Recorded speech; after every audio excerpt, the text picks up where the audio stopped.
Hi all, இது September 8 Sunday. Intermediate fasting டே 39 இன்னைக்கு. இது விநாயகர் சதுர்த்திக்கு அடுத்த நாள் எடுத்திருந்த விலாகு.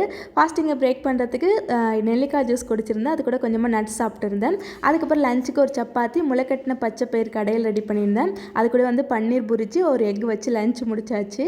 அதுக்கப்புறம் டின்னர் கொஞ்சம் ஹெவியாக, ஏன்னா லஞ்சுக்கு அருணுக்கு தக்காளி சாதம் ரெடி பண்ணி கொடுத்துருந்தேன். ஸோ அதனால் டின்னர் கொஞ்சம் ஹெவியாக ரெடி பண்ணியிருந்தேன்.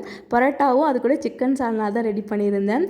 ஏன்னா இந்த ஊரில் பரோட்டாவே கிடைக்கிறதே இல்லை. அருண் ரொம்ப நாளாக கேட்டுகிட்டே இருந்தாங்க. ஸோ அதனால் இன்றைக்கி வீட்டிலே ரெடி பண்ணியாச்சு.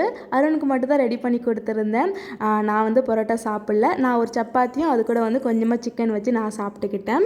எங்கள் ஃப்ளாட்டுக்கு கீழே விநாயகர் சிலை வச்சுருக்காங்கன்னு சொல்லிட்டு போன விளாகில் சொல்லியிருந்திருப்பேன். அது ஒரு 5 டேஸ் கழிச்சு தான் கரைப்பாங்க. அது வரைக்கும் நிறைய ஃபங்க்ஷன், அப்புறம் காம்படிஷன்லாம் குழந்தைங்களுக்கு நடந்துட்டு இருந்தது. ஸோ அதுதான் நேத்ராவும் அருணும் எட்டி பார்த்துட்டு இருந்தாங்க. ஸோ அதுதான் கேஸ். பாய்.